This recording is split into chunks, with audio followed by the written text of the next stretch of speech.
سلام و درود بینندگان صاحب احترام یوتیوب کانال روزنامه جمهوریت.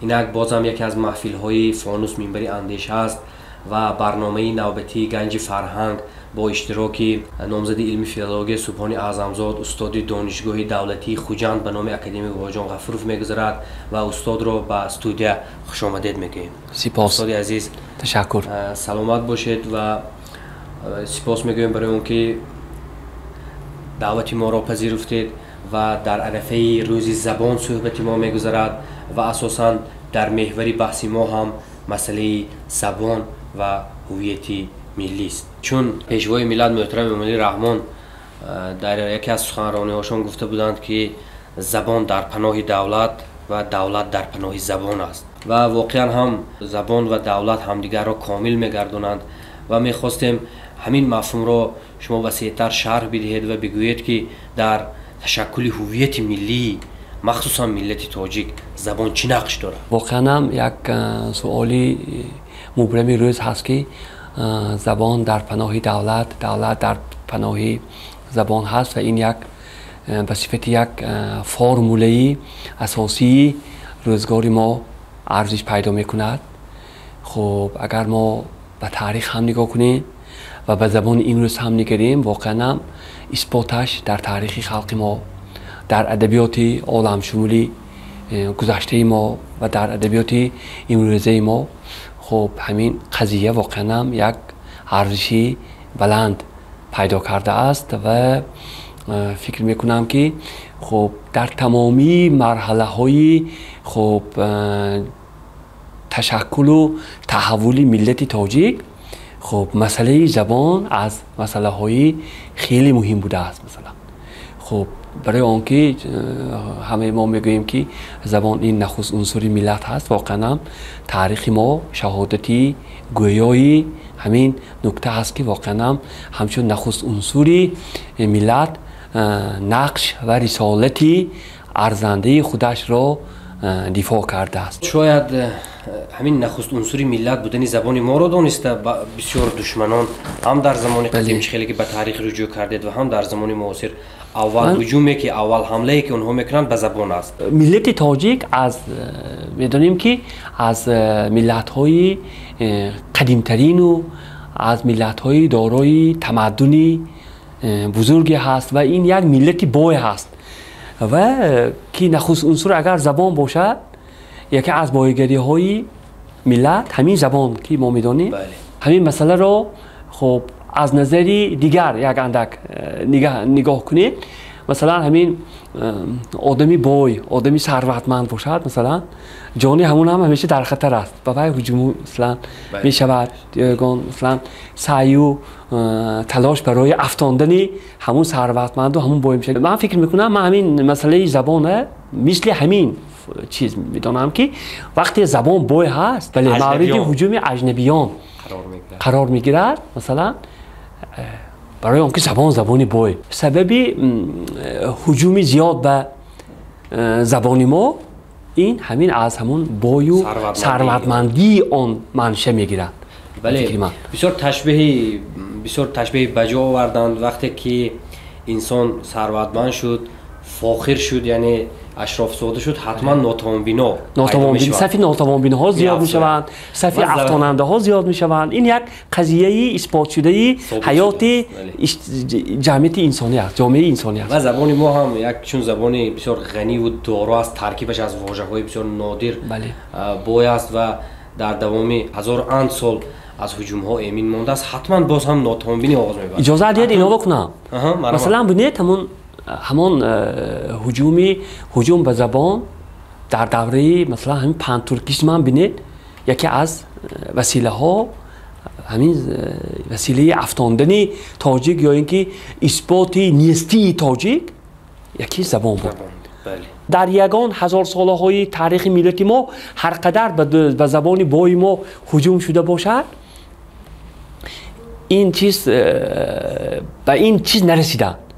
هدفشون نرسیدن و همین چیز باعثی باز هم سخت جان‌تر شدن تاجیک گردید که این جان سختی تاجیک خوب پاولوف گفته بود که در ابتدای عصر 20 که تاجیکان از جان سخت‌ترین ملتی هستند که سه ضربه سختی مثلا چینگیزی و تیمی دیگر نتوانست این ملت افغان مثلا و این چیز باز هم سبب جان سختی تاجیک شد و تاجیک هر قدر فشار زیاد شد همانقدر باز جان سخت‌تر باقی ماند. شاید شعر استاد بازار صابر هم به همین معنی دلالت کند که قصه مرغ سمندر بهر من افسانه نیست، سرگذشتی مردمی شوریده فریادی من است.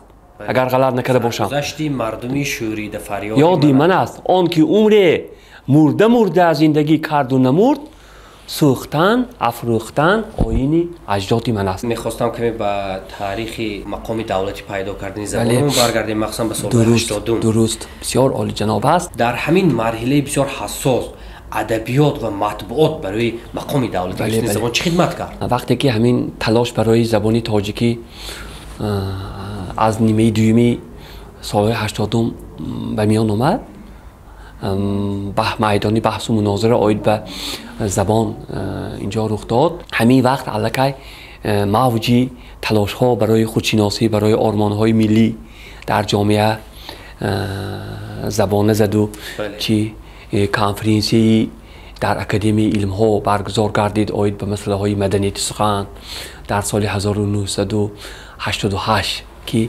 مطالب این کنفرانسی هم با نام مدنیت سخن چاپ شده است. خب اون مقاله های استاد شکوری که خودشان میگویند که اول در مرکز مقاله ها رو چاپ کردن، مقاله هایشان آید به وضع زبانی تاجیکی و مقام دولتی گرفتن زبان، اول خودشان میگویند که در مطبوعات مسکو اون متفاقی اون وقت نام داشت اونجا چاپ شدند. ثانی این موج‌ها به تاجیکستان با نفوذ پیدا کرد و روشنفکران تاجیک پی ترمیم این ملت با راه زبان یکم مسئله به میان گذاشتن. همین تلاش های روشنگری به همون نتیجه آورد رساند که زبان تاجیکی ما باز از نو صاحب کرسی شود. استاد طالب با یک کار بسیار بی سابقه عجایب کردند، 4 کتاب تهیه کردند، تمامی مقاله های بحث های زبان از سالهای 20 تا دوره بحث های زبانی آخری سالهای 80. یک کتاب مقاله های سالهای 20 آید به مسئله های زبان ادبی و الفبا، یک کتاب در سالهای 30، یک کتاب دیگر مقاله ها در آید به مسئله های حسن بیان، بینید مدنیت سخن و حسن بیان یک کتاب دیگر کردند. بعد کتاب چهارمشون مقاله هایی که تمامی مقاله هایی که در مورد بحث زبان در سالهای بازسازی شد اونجا گرد آمد. این کار بسیار کار ارزشمند، من فکر میکنم این کتاب در دایره های پایتخت باز چاپ شود و زیادتر بهره مند شوند مردم. نه تنها در زمان سامانیان، نه تنها در زمان شوروی، بلکه در زمان استقلال هم هجوم به سر زبان ما ادامه یافت. سالهای مخصوصا 2019 و 20 در دوام 2 سال موضوع بحثی اساساً این بحث ها که در موج این بحث ها در اینترنت ادامه یافت، مخصوصا در شبکه فیسبوک، بحث سری نام زبان بود. بله. بحث سری نام زبان که نام این زبان زبان تاجیکی است، زبان دری است یا نام زبان فارسی است. و در این بحث ها البته بعضی آنهایی که به افراد داده شدند خیلی با بهانه همین بحث بسیار مسئله های دیگر کشودند و از همین چیز استفاده برده خواستند که باز هم برای پریشان کردن فارسی زبانان جهان برای خود یک دستک، یک بهانه سازند، نام زبانه. در همین بحث ها شما یکی از آنها بودید که با دلیل، با سرچشمه، با اعتماد برای آنها پاسخ میدادید در شبکه اجتماعی. میخواستم که شما درباره این بحث ها کمی صحبت کنید و این بحث ها در آخر چرا به بار آورد و چگونه شدت اون بحث ها کاهش یافت. مسئله بحثی نامی زبان بود که البته خب من گفتم خواهم که این مسئله شاید آینده هم بحث زیاد شود.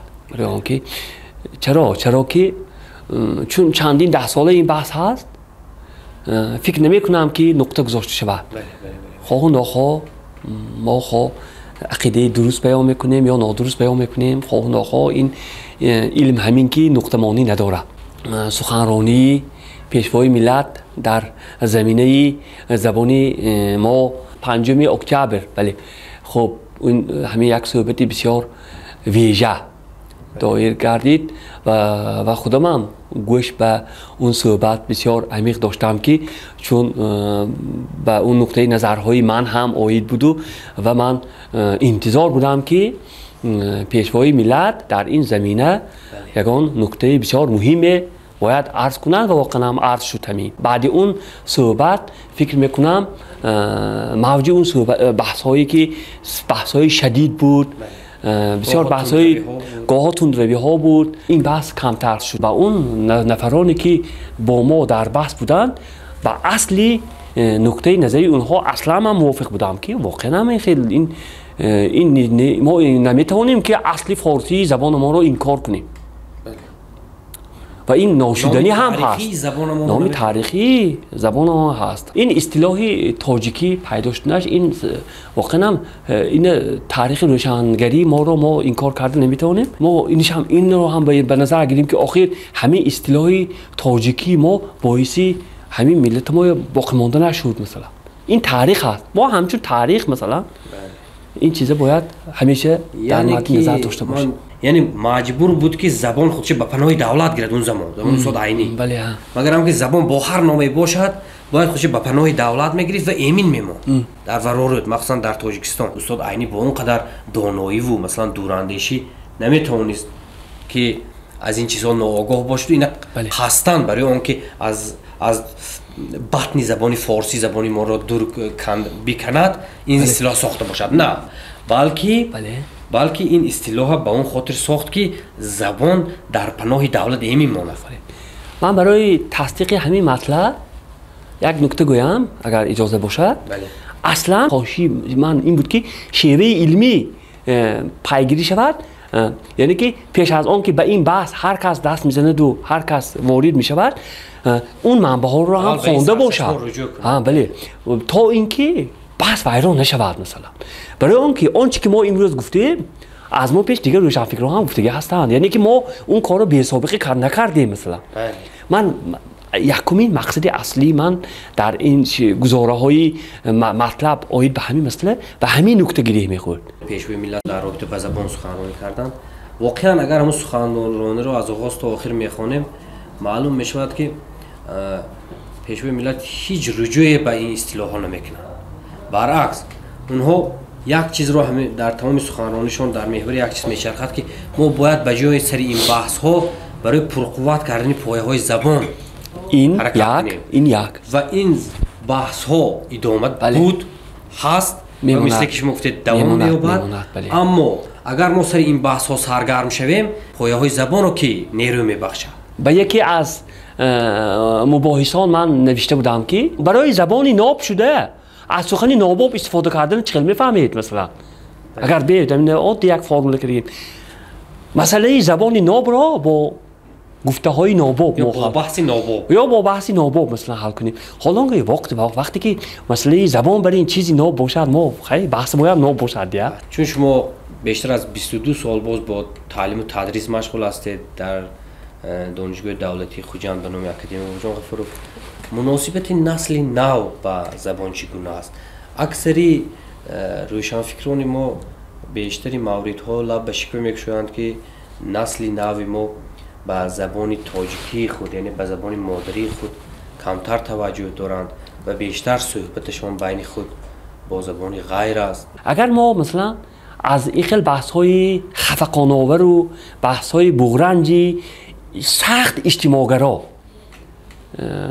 یک گریز جوییم، یک فاصله گیریم و اگر یک مطلب اصلی ببینیم آخر نمیشود که به نسل امروزه ما غناوت زبان ادبیات کلاسیکی زبان پربار کلاسیکی خودمان آموزیم، رودکی را این خیلی غنی آموزیم، فردوسی را، مولانا را و دیگرها را در سطح اگر بلند اگر ما آموزانیم من فکر میکنم جای این بحث نمیمونه. شما درست اگر همین توجه کنید چرا خودی همون خطی بحث رو میفهمم خودی همون بهره بردار نفری که از اون میراث بهره زیاد میگیرد یک فیض میبردارد و خودش میفهمد که وای در گذشته همون فارسی بود، سرنوشتی تاریخی ملت تاجیک همین خیلی کرد که به سری زبانی ما نامی تاجیکی هم آمد. روشی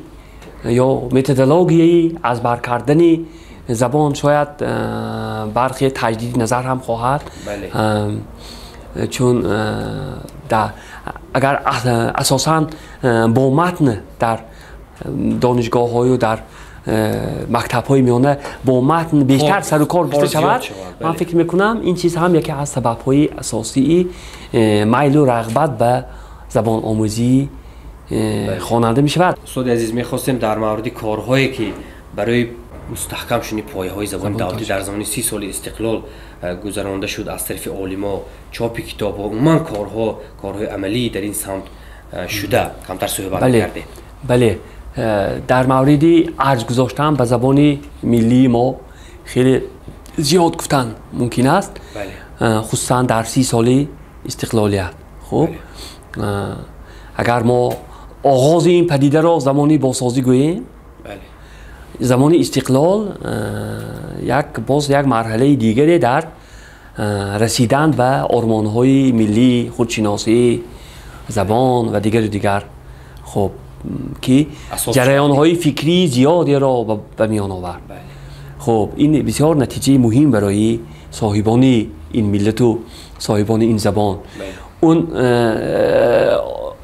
پیکارهایی که در مسئله خودشناسی واقعی ملی ما شد، ارزگذاری به سیماهای گذشته ادبی تاریخی شد، همین یک جانب همین تجلیل جشن بزرگان به زبان عالمشمولی ما هم علاقمندی دارد. البته با این بهانه چقدر کتاب‌ها، چقدر میراث ارزشمندی همین نفرها چاپ شده، مجموعه مقاله زیاده، مجموعه همایش‌های بین‌الخلقی زیاده، نشر اثرهای پیشوای ملت آید به مسائل خودشناسی ملی و زبان ملی، مثلا زبان ملت هستی ملت اگر در نظر گیریم 2 کتاب.